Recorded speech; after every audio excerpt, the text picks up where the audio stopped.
Assalamu alaikum wa rahmatullahi wa barakatuh. All the praise is due to Allah, and we ask Allah to send His peace and blessings upon Prophet Muhammad. Welcome back to the proof that Islam is the truth. Now, today we're going to launch into a really special topic, the miracle of the Quran, the linguistic miracle of the Quran. You see, the Prophet Muhammad sallallahu alaihi wasallam told us that every single messenger was sent with a convincing miracle. A miracle, when the people saw it and when they observed it, they knew in their hearts, even if they did not profess it with their tongues, they knew in their heart that this was the truth, that this man truly was a prophet of God. So for example, Moses was given the miracle of the parting of the Red Sea. And when Pharaoh saw it, and when the army of Pharaoh was crushed, he knew that Pharaoh was what he claimed to be. Now I believe, he said, in the God of Moses, the Bani Israel, the children of Israel. Jesus, he healed the sick. He cured the lepers. He gave sight to the blind. Even the dead were raised by the permission of God. These were the convincing miracles that were given to the prophets who came before. But the Prophet Muhammad sallallahu alaihi wasallam, may God's peace and blessings be upon him, said, I have been given the Quran. I have been given the Quran. That is the convincing miracle of the Prophet. And he said, I hope that because of it, more people will enter my religion than any other prophet.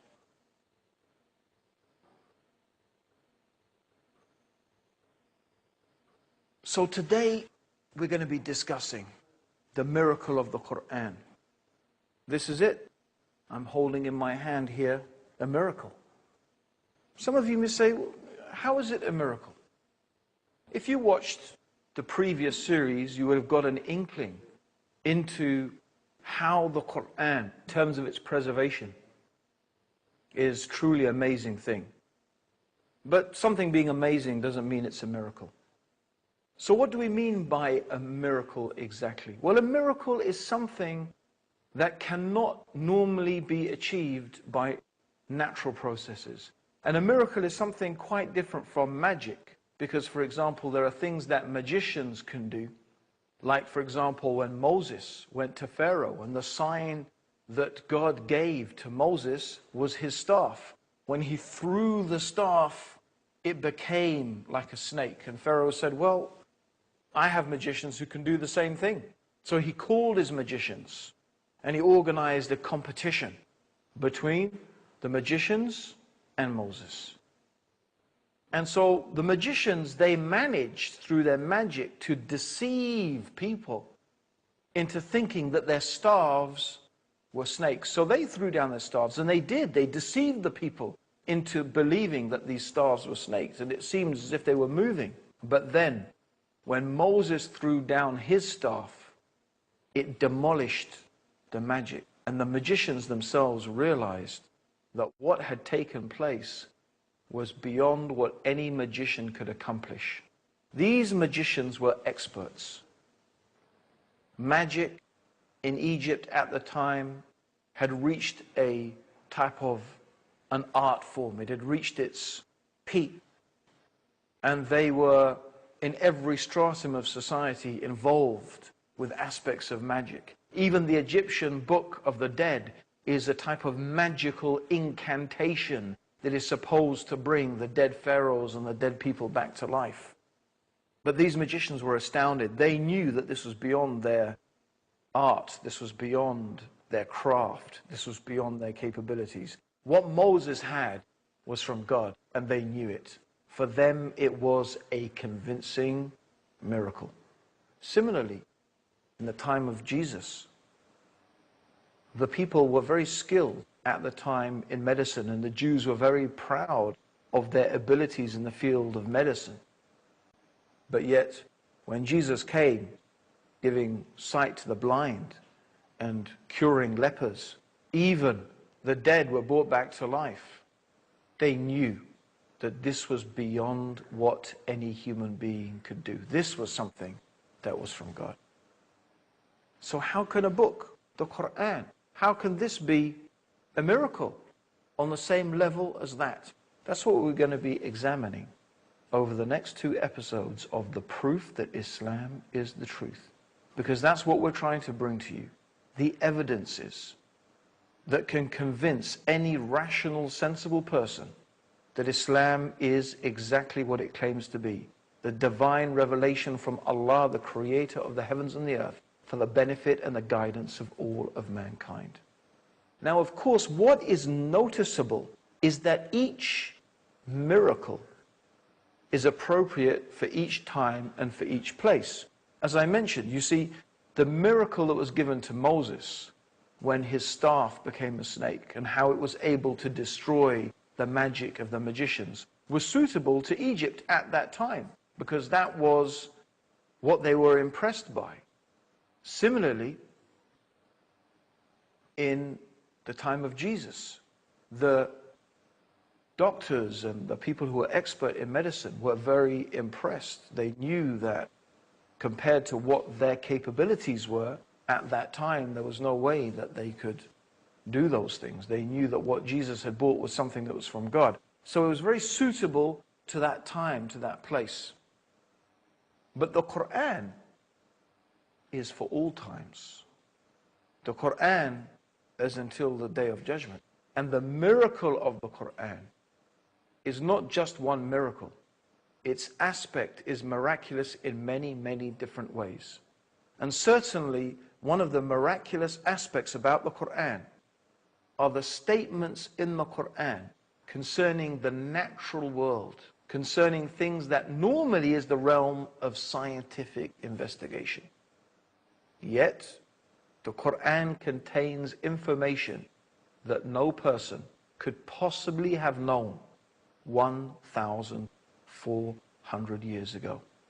These are the scientific miracles of the Quran, because the Quran is guidance, the age of science, just as it was guidance for the age of the Prophet Muhammad, may God's peace and blessings be upon him. But our topic today is not the scientific miracles in the Quran. We're going to be dealing with that in some further episodes. Today, our topic is the linguistic miracle of the Quran. And in some ways, this is a historical investigation, although it is still something that is a challenge that stays until this day. Because the Arabic language is a living language. People still speak Arabic. People can still pick up the Quran who speak Arabic and read it and understand it and comprehend it, even though this book is 1,400 years old. You would be very hard-pressed. In fact, I don't even know if there is another book like this in the world today, or another language like this in the world today that is so ancient, yet people still comprehend it and still people understand its language. So this is something very special about the Quran. But what we're going to be investigating is this linguistic miracle of the Quran, the challenge of the Quran that was laid down to the Arabs 1,400 years ago. If you do not believe that this book, the Quran, is from God, then produce one chapter like it. Just produce one chapter like it. And if you can't do it, and verily you will never be able to do it, then fear the fire, fear the hellfire, whose fuel is men and stones. So this is the challenge of the Quran. The challenge was for the Arabs to produce just a chapter like the Quran. So I want to really spend a little bit of time explaining the significance of this. And in order to do that, we need to travel back in time, and we need to understand something about Arabia in the time of the Prophet Muhammad. May God's peace and blessings be upon him.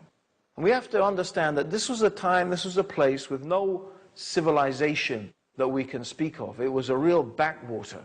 There was no real civilization there. It was, in fact, the life in Arabia in the time of the Prophet Muhammad was barbaric. We could describe it as barbaric. A common practice was female infanticide. They had no roads, no impressive buildings, no amazing infrastructure, no art forms to think of and to talk about. But what they did have, of course, what was in place was the language. They were masters of their language. And if they had a civilization, their civilization was in the language itself. And we're going to talk about that in more detail after the break. Don't leave us.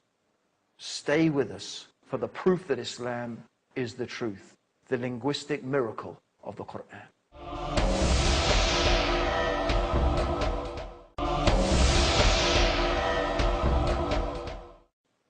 Welcome back to the proof that Islam is the truth. And today we're talking about the linguistic miracle of the Quran. And we were talking about how the Arabs had no civilization to speak of in terms of monuments and buildings, but they were extremely proud of their language. In fact, the word Arabs use for people who are not Arab is ajmi. And ajmi means someone who is dumb. It's like someone who can't speak. So they were really proud of their language. It was a pure language. It was a strong language.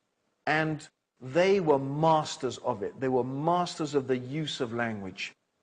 And they were very, very fond of poetry as well. In fact, they had a marketplace for poems, a marketplace for poetry. It was called Uhaz. And this is the context in which I need to place the revelation of the Word of God, the Quran. Because it's in this context that the challenge of the Quran is made. You see, the Prophet Muhammad, may God's peace and blessings be upon him, was not a literate man. He was not a man of letters.